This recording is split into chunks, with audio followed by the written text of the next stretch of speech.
Hi, I'm Nir Eyal, and this is the Near and Far podcast. This podcast is about business, behavior, and the brain. On this show, I do a few things. I read quick articles I've written about topics shaping your behavior. I interview authors of books I enjoy, and from time to time, I devote episodes to answering your questions. If you want to ask me a question, visit the podcast page on iTunes, go to ratings and reviews, and ask me a question by leaving a review. I promise to read it and possibly include your question in a future episode, so please, ask me anything. Now, enjoy the episode, and for more, you can always visit me at nearandfar.com. Framing Reward is as important as reward itself, by Nir Eyal and Sam McNerney. On May 1st, 1981, American Airlines launched its frequent flyer program, AAdvantage. Since then, a flood of loyalty programs have attempted to bring customers back through rewards. Today, you can become a card-carrying member of just about anything: hotels, supermarkets, drugstores, and pizza chains. If you're in a store, chances are someone will ask, "Will you like to join our rewards program?" Marketing professors, store managers, and executives are still not sure how effective these initiatives are. One puzzle is the link between participation and loyalty. It's not that strong. Millions of Americans are enrolled in at least one loyalty program. It's just a fraction of them that are dedicated customers. Typically, loyalty programs work only to the extent that they reward the customers who are already loyal. Another part of the mystery is the reward itself. Most loyalty programs offer additional perks to create a positive feedback loop. The more we shop at one store, the more we get in return, the less we shop at another store. But in a world of saturated offers, it's difficult to turn a reward into a habit. Here's one idea. Instead of asking, what reward should we give away? Ask, how should we give away the reward? It might not be the reward per se, but how the reward is framed and the steps customers must take to obtain the reward that matters. How to frame a reward. In 2004, marketing researchers Joseph Nunes and Xavier Derice teamed with a local car wash in a busy metropolitan area. For 1 month, the researchers handed out loyalty stamp cards every Saturday. They used the 2 different cards depending on the week. Customers on the first and fourth week received the card with an offer to buy 8 car washes and get the 9th one free. The second group of customers received the card with a slightly different offer.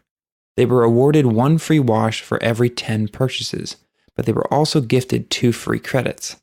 In absolute terms, each deal was the same. 8 trips to the car wash earned 1 free wash.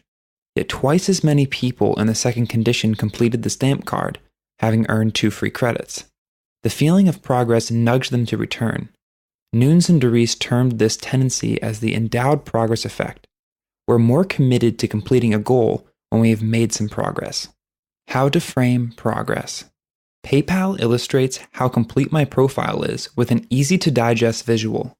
By highlighting the progress I've already made, even though the progress is a mere act of signing up, I'm motivated to give them my phone number. No turning back now, I'm already 80% of the way there. LinkedIn, where I can gauge my profile strength, is similar. My profile is nearly finished, but not quite, a compelling reason to strengthen it. Yet, LinkedIn is more sophisticated than PayPal. It informs me that 6 people have viewed my profile in the past 15 days, adding an element of social pressure. Notice the copy underneath this notification. Your rank or profile views improved by 11% in the past 15 days. With the feeling of progress, I'm more likely to click on the aptly placed LinkedIn Premium offer. Candy Crush Saga, an addictive puzzle app, is different from PayPal and LinkedIn, but employs a similar tactic to keep their users engaged. If a user does not complete a level in a given number of turns, the game offers bonus items like lollipop hammers, disco balls, and more turns. However, there's a price for the virtual goodies. Users must pay real money for a better shot at finishing the level. It's unlikely players would agree to pay at the beginning of the level. However, after spending time and energy, it's a different story. Given the chance to beat that level you've been stuck on, these offers are much more appealing. What's true of Candy Crush Saga is true of other popular games and platforms. They convert the user's investment of time into money. Framing as a tool to create habits. An important step in creating routines is a gap between variable reward and investment.